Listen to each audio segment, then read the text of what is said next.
All right. Beautiful. Good morning, good afternoon, and good evening, wherever you are in the world, beautiful souls. Welcome to another episode of the Truth Runners Talk Show, where I have the great pleasure and honor to have as a host Dr. Maria Ian out of the United States. Welcome, Dr. Maria. It's a really pleasure to have you today with me. It's a pleasure to be here. Thank you. Dr. Maria, she is out of the US. She's not new to the Truth Runners talk show. She was my guest before, but for those of you who are tuning in for the first time, I would love to take a couple of minutes and I would love to introduce her before we dive in into the conversation today. We are going to talk about Women Rising, the Power of Becoming, book release, and many, many other things amongst. So Dr. Maria Yan, she's a medical science writer and award-winning international best-selling author of both fiction and non-fiction. With a background spanning psychology, law, political science, neuroscience, and counseling, her work explores the powerful connection between the mind, body, intuition, and human potential. She is the author of 16 books and editor of numerous trade publications. Her nonfiction blends modern cognitive neuroscience with ancient wisdom, offering practical tools for resilience, creativity, and personal mastery. In her fiction, she writes gripping, intelligent thrillers rooted in real world experience across the conflict zones, trauma, international law, and power dynamics. Stories that explore humanity's darkest corners alongside its highest potential. I mean, that's really impressive. So I'm like, oh wow, you combine a lot of things all together. And I'm like, how do you do Yeah. that?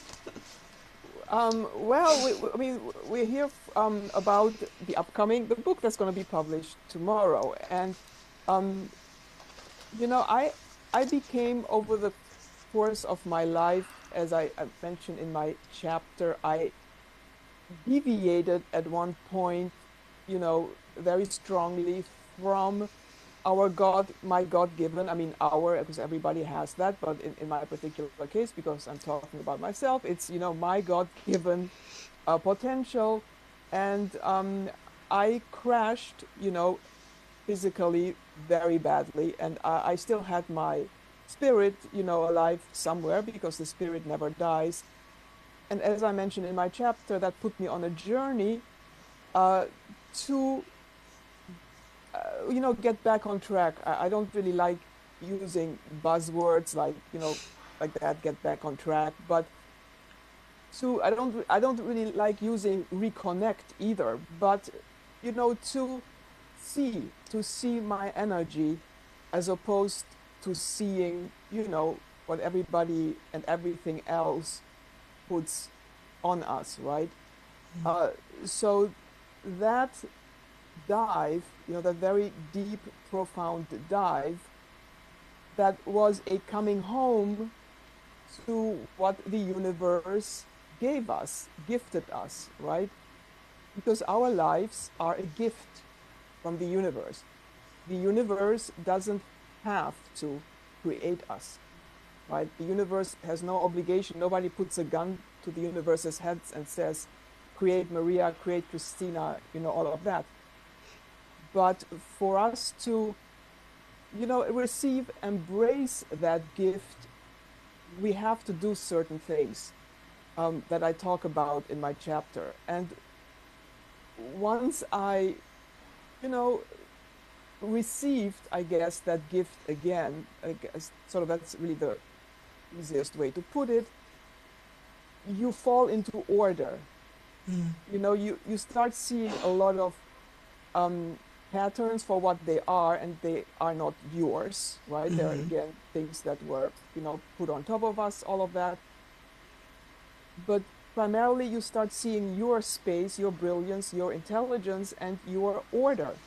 And then it gets very easy, to do a lot of things that, before, when I deviated from that path, looked like a combustion, like everything crashing and bundled together and, locked together and unable to you really see anything coherently, right? So, yeah, It's so true. exactly as you're saying, very accurately, there's a lot of stuff in there, but it has to be a peculiar, specific order, aligned with ancestry, aligned with history, aligned with um, so many things that went before us. Yeah. Thank you so much for sharing that. So I can say now easily that your element is writing, okay? And you Hmm. kind of, as you mentioned, deviated from writing. And I would love to ask you, because you said something there, that what was the pattern or beliefs what you had to release that time to come back again, and I'm assuming you're talking about to come back to writing. So what was Yes, that sure. pattern what you recognized and said, okay, stop, Maria, that's not yours. Just go back to do what you are gifted. You are a good writer. You do that. But it was a period of time when you did something else.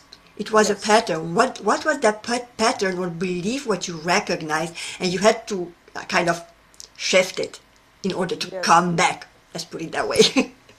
Yes. Well, here I can add something that I didn't say in my book. But I was harassed a lot to keep my mouth shut. Um, and it went to the extent where I used to go online on YouTube, and suddenly I was bombarded with a video, and it was very strange. I was bombarded with a video where individuals were talking about.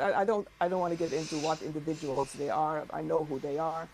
In any event, individuals were talking about how certain types of people can never become writers because they don't speak the language that they are trying to write in, right? Um, Now I had my accounts hacked online. I was robbed, so I had several accounts hacked. I did security checks. I saw that there were others accessing my information. So, I know who these people are again. And this has happened for a long time. It started happening when I was, very young, when I was, I think, 14 or 15, when I was being stalked and harassed by people who want me to keep my mouth shut, right? The reason being, and this I mentioned in my book, that power is intimidating. And power doesn't mean we have guns. Power doesn't mean we can, you know, call an army at the snap of our fingers. It doesn't mean, having huge amounts of money where you can threaten other people. Power can mean being the power of the universe that you were gifted and speaking. And it may sound, amazing to many people who maybe are innocent or, you know, don't have that kind of experience, but it is threatening. There are individuals alive on this planet to whom it is threatening if a woman speaks from her power. There is there are a lot of factors nowadays that are very medieval, where it gets, I don't know how familiar you are with medieval, how women were treated in medieval times, but there were witches, there were torture I am familiar. devices. You are familiar with that, right? All by extremely repressed, rigidified men who are afraid, panicky afraid that there will be a greater power than them. Okay, and the same thing exists today. Oh, yes. Okay, yes, right? So what I had to I don't like the word releasing, but what I had to sort of anchor and anchor within myself is, confronting the fact that confronting the fear. Because when somebody tells you to your face, like, your story is crap, you don't speak English well enough to write, and they're saying this with intent, you know, these people are trained to do that. They have a whole training system where they know how to hit you with that, right? Um, so I had to say, well, I'm going to hit you back. And I'm not going, I don't like, again, I don't like to use buzzwords. I don't like to say, oh, I'm not going to care about what you say. We're just going to hit each other and things of that nature, because that sounds silly. But, you know, I am bigger than you. I am in the truth. I know the truth of history. I know the truth of peoples. I know the truth of lineages that you do not, right? And you are afraid of me. And I am going to speak. That's what it's going to be. And if you don't like it, you don't like it. And the interesting thing that happens is when you have that attitude, you know, those individuals, they still exist and they still appear from time to time. I had people leaving me, you know, those kind of reviews on my books, you know, all kinds of BS. So they still come in from time to time with various little, like needling you, like, you know, getting on your nerves. But they're very little, they're very small. It's no longer this, oh my God, what did he say? I don't speak English. You know, I mean, right? It's a whole shift in how you experience that very obnoxious, destructive reaction. That's what it is, you know, and the bigger you become, the more adversity you will attract, and the even bigger you have to be. And it goes back to what I mentioned in my chapter, you know, those great Russian writers who were all exiled from their countries. But when I was studying them, I didn't know that. You know, if I would have known that, I would have come to that conclusion that we're talking about now, like decades ago, because I would have noticed it's the same mechanism, you know, but I wasn't aware.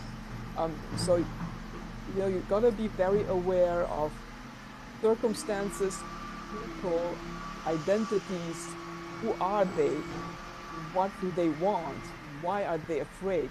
Why do they prefer a medieval society as opposed to being happy and free in what is possible today? So question, right? I mean, those people who do that, they live in their own underground little bunkers. You know, they are very closed. They got their own training. They got their own evil, you know, wiring. Why do they prefer that as opposed to, I guess, you know, I mean, No, just it's what it true. is. It's true. No, I hear you. I hear you. Yeah. I hear what you are saying. And I agree with you when you say that, yes, they fear the feminine power, right? Because it's really powerful. And we talked about in one of the episodes about, you know, bringing this balance back about between feminine and masculine. And when a Yes. woman speaks her truth, obviously, because many things and many conditionings, you know, happens, it's still, you know, a little bit or a little bit more. Oh, she speaks her truth. And regarding English, let me tell you, English is my third language.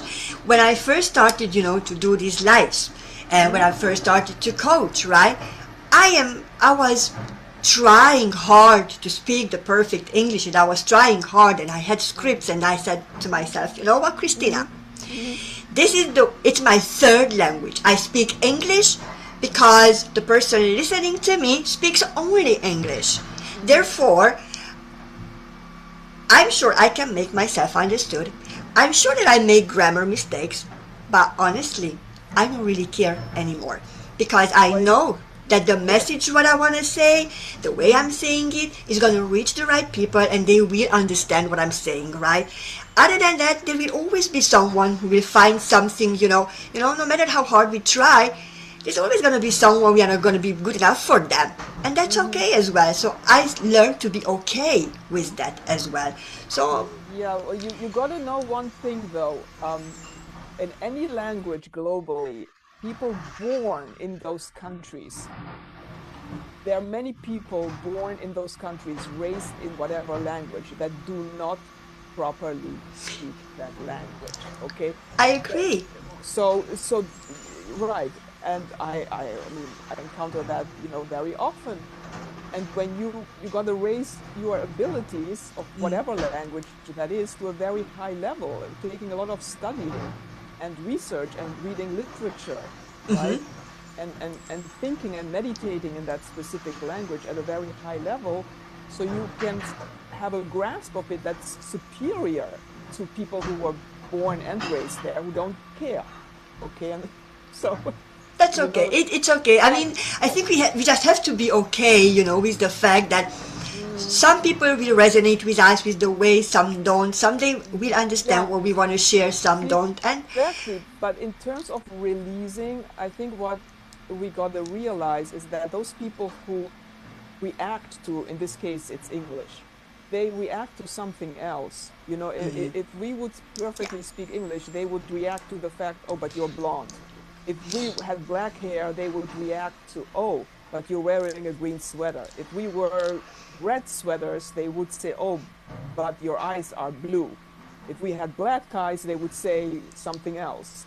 No, it's a energy. There is a friction with, and already the fact that we have to say female is very bothersome because we are human. Okay, the fact that some people have a friction problem with vital human energy is very disturbing. Look at how many metabolism diseases exist, how many cancers exist, how many brain disorders, how many psychiatric disorders, right? So we got this whole compendiums, these dictionaries of diseases, illnesses, treatments, right? And people who just have a problem with vital, flourishing human energy.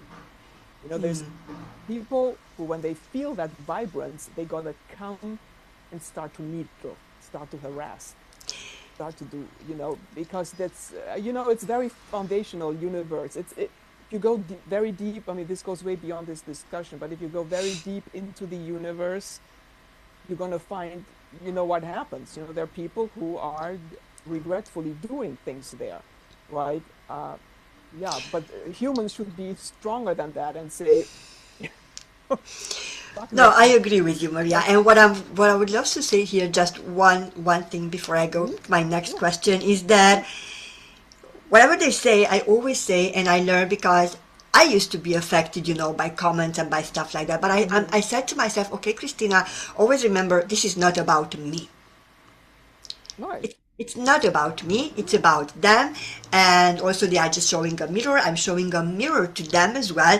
Therefore, Yes. it's the story, it's not about me really, okay? So, but this is, I think, another whole level of conversation because Yes, exactly. That's something else. Yes. Hmm. what I would love to ask you though, because you were talking, right? We were talking about this feminine power. Yes. What does feminine power mean to you personally, beyond strengths, beyond all? What it means to you? Well, it means the lineage that I come from and the women who were in that lineage, and acknowledgement of their vitality, which is so much more going back to what we're mentioning today, the labels we put on women today. Labels is okay, we've got gender discrimination, pay equality, we got domestic violence. We're putting all these labels on women, right? Because we are afraid. The reason why somebody labels something is because they are afraid of facing what that thing is. So they have to label it, right? For me, what being a woman means, being female power means, is being present and inserted unapologetically in my lineage, where women, again, realities are very different from each other, right? Like today, if we look at, let's say we look at a war, at a conflict, right? We're going to turn on the television, turn on YouTube, or whatever. We're going to see men, right? We're going to see military men in the military with the most fanciest weapons on earth, right? And doing incredible things, putting their lives out on the front lines and whatnot, right? There have been many, many conflicts for millions of years in humanity where women were present in very different ways and where conflicts were fought in very different ways and where civilizations persisted over much longer time periods than today, right? So, yeah. So we gotta, that's what it means to me, insert myself. And I mentioned some of that in my chapter with my grandmother. Yeah. Yeah. Insert myself in that lineage unapologetically. Uh, yeah, it is what it is. You know, humanity has existed for millions of years and it's going to continue way beyond like today's massacres, men with guns, money, power, what crap not these people try to accomplish, right? No, it's true. Again, this is a Yeah. conversation where oh God. But Mm. let's get back to woman rising, okay? The power Yes. of becoming, just for a Hmm. second. And I would love to ask you, okay, today we have this interview. Tomorrow is the official launch of the book. We're gonna release Hmm. it. What what made you say yes to be part of this book? And I'm very happy and grateful that you Hmm. walked this path along with me, and you are one of the contributing authors. Your chapter is absolutely phenomenal. So again, I would just lovely invite everyone, look out for tomorrow. You know, the links, the Amazon links are gonna come out tomorrow, and buy the book, because from each and every chapter, including Dr. Maria Ian's chapter, you're gonna learn something. But my question to you is, what made you say yes? Because you are an author, right?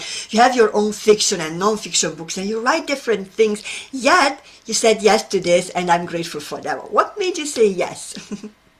Well, I was interviewed on your Truth Runners on this channel before, I think 2 years ago or so. And, you know, it left, again, I'm going to talk about concrete realities, not ideas. Ideas, I can tell you, well, I wanted to put in stuff about the subconscious into a condensed chapter because I think that can be very useful to readers. But in terms of concrete things, you know, I really appreciated being on your Truth Runners before. I thought we had a Yeah. very, you know, genuine and authentic discussion. Uh, I've been on many interviews where, and I've said this on another interview a couple of days ago, where there is just so much labeling, you know, where people just need to constantly put labels on things. And I felt when we had this prior discussion a couple of years ago, it was relatively not unlabeled, right? Yeah, so that left a very nice impression in my mind. And I said, okay, you know, I like going back to her because she wasn't labeling as much. I don't like to be labeled. I don't like to Right. label. So thank you. I Mm-hmm. appreciate. And Mm-hmm. I know that the book is about becoming. So I Yes. would love to say, in your, again, I'm going to use a word, but I can't find anything else, in your Yes. journey of becoming. Yes. Mm-hmm. Do you feel that you are still becoming? There is still a transformation, or you feel that you arrived already and you are, just flowing now? Well, you know, as I think I say that in my book, or if I don't, I'm going to say it clearer here. Our human reality is always becoming as well as flowing at the same Yes. time. Yes. And this again goes way beyond this discussion, but the real becoming that I have experienced happens after physical death. What I experienced with some women in my lineage that I was spiritually very attuned to, who passed in their 90s. And the biggest becoming, the most profound, revolutionary becoming they experienced happened after they died and they returned back. So, you know, becoming is constant and um, flowing is constant. And we just got to make sure it happens from the future, and that we can do that from a point of view of where we strive and want to be. Yeah, But yeah, that thank you. Thank you it's for pretty sharing that. I simple. Yeah. appreciate that. For example, if Mhm. a woman listening now, during the live, or maybe she's gonna listen the replay, they are on this journey of becoming, trying to find a way, what would you tell them? Well, I would, you know, there's something in yoga, but for that you have to practice yoga, you know, consistently. But there is something called a resting place in yoga. And that is where your tension, your relaxation, and your balance come together in perfect silence. You know, it's sort of similar but not identical when if you are competing in professional sports and you know you have to excel, you have to win, and you have the technique, you have the technology, you know what you have to do, but you experience this moment of extreme tension and stress. It's because you have to perform at your maximum, right? You got to transcend human boundaries within a split second. And now what I described with yoga is more gentle, but it's very similar to that, right? So stop, right? The first thing is you stop. You got to immediately stop and find your balance point, right? Where are you? Where is your silence within being stretched to the maximum, but being balanced at the same time in your truth, right? So I would think this is very Buddhist and it's very, you know, transcendental. But studying that, you will be surprised that to achieve that, you need to be very, very present in the body. And most people will say, well, no, because it's very transcendental. No, you have to be very, very present in your physical body at the Body. same. It's Yeah. true. No, Yes. I agree completely. And again, this is another Yeah. discussion because we are not disconnected. So we have this life, we are living in here and Hmm. now. And in Yeah. order to do that, efficiently and, happy, and everybody want to be happy, you have to, Yes. as you said, be Yes. present in the body, in this Yes, body. exactly. And another thing is that the body is our greatest teacher because it shows us Yes. all the Yes. times, it signals at things, it signals when it's okay, when it's not okay, about what we suppress that we don't really pay Yes, attention to what exactly. our the body talks really, Yes. Mm-hmm. and we don't pay attention to that. Mm-hmm. So I agree with you, and I invite you ladies, if you are watching this, just take this advice, just really be present in your body, pay attention to what your body is telling you right now because it's loud and clear. It's Yes. loud and clear, but that needs a little bit more of self-awareness, and I Yes. always say that self-awareness is your greatest power. Mm-hmm. And when you are self-aware and you are present in your body, you recognize the signals of your body. Then, right, and that's when the pause, what you were talking about, happens. Yes. Yes. Okay, Correct. then it's Correct. when you kind of feel a shift. Really, that's when you Yeah. get back to your power Big shift. in the Big shift. core, right? Exactly. Yes. Exactly. Thank you. Yes. I would love to ask you, how is your next chapter in your life is going to look like? Do you have an idea? Or, again, I'm going to use the word, just going with the flow. No, you, again, you've got to make sure the flow is aligned to your lineage and to your Great. centrality and to your core. Yes. Well, the next chapter is I confronted, many things, just in general terms about things that were broken, that didn't work, energy blockages, frustrations. And I have two very interesting books coming out, one this coming month and the other one probably sometime over this later on over the spring. And one is about, again, using a label called menopause and unpacking that label and showing what is the energy that goes on inside a woman's body during a transition of life stages.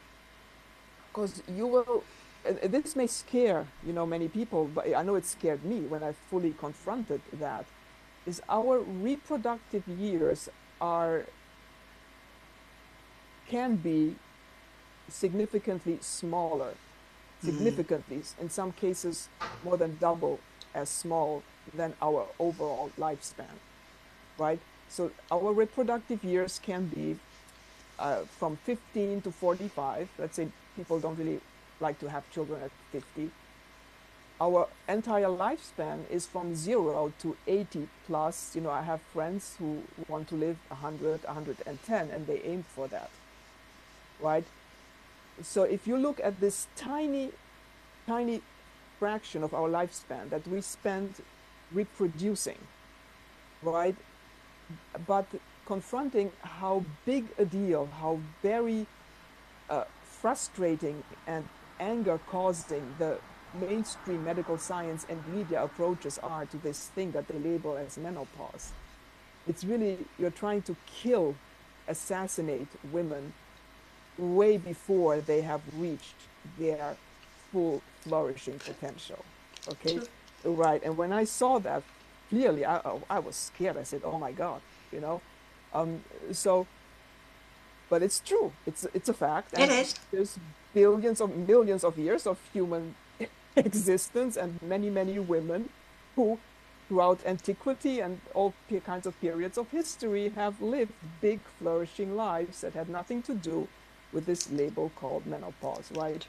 So I'm looking at the energy in our bodies and how we can, vitalize, reset, and revolutionize that so we can be aligned at any period in our lives. So that's one book that's coming up, and then another one later over the spring is on AI and how AI can bring about a revolution in human consciousness that can be extremely positive and very good. But still, people are, opposed to that. They don't understand it. They don't like it. They have all kinds of problems. They think they need to criticize, that blah, blah going on and It's true. this and that and that, yeah, yeah. So that will be another book. Uh, yeah, and what else can I say? Well, I'm going to travel a lot. I'm going to go to some places. Yes, some places that I've been wanting to go to, but it has to be, organized first. I have to, I'm going to do a lot of Fun. Let's do a lot of fun this year fun. as It's well. sort of fun. It is sort of fun. It is sort of fun. But you have to be in your core at the same time. Yeah. Because I think that sometimes we take life, being conscious in this body so seriously and we forget how to have fun really. No, as everything. Yes. Come on, Christina. Okay, I'm an adult, but sometimes, I just really Hmm. want to have fun. I just really want to be goofy. I just really Hmm. want to go travel. So if you have the opportunity, then just go travel and really have fun. Yes, be present in your body. Yes, be conscious. Hmm. You cannot be any other way already if you experience that already, right? So that's something what it's never going to change, but try to have Hmm. some fun as well. So Yay. with two interesting books and a fun travel, Yes. it looks like a very exciting 2026 for you. Great. Thank For you. every, Yeah. yeah, no, really, I think Hmm. that's great, that's beautiful. Hmm. And many more other books to come after that, right? Yes, if there will be. if Yes. someone listening us or later on the replay resonates with you and they would love to contact you, where they can find you. Yeah, so inside the book, our book that's coming out tomorrow, I would put Yes, all the links yes, I'm gonna there, say so that. We're it's gonna put the there. link, so Yes. please make sure, guys, Hmm. because there you have links to all the authors, including Dr. Maria Yeah, Ian. all the websites, LinkedIn. I'm on LinkedIn. LinkedIn is really the best. Maria Ian. I have websites, caveofthesun.com, drmariaian.com. Yeah, so it's actually very easy to find me. Hmm. Amazon, yeah. Hmm. Thank you very much. Before we close this live today, I would love to say thank you. I'm really humble. I'm grateful that you've been here today again in the show. I'm really grateful that you walked this path with me in the book as well. Hmm. I would love to say thank you to each and one of you watching this now, in live or in the replay. I'm going to see you tomorrow for the book launch. And Yes. until then, I'm sending you all lots of love and life. Bye for now. Pleasure of being here. Bye bye.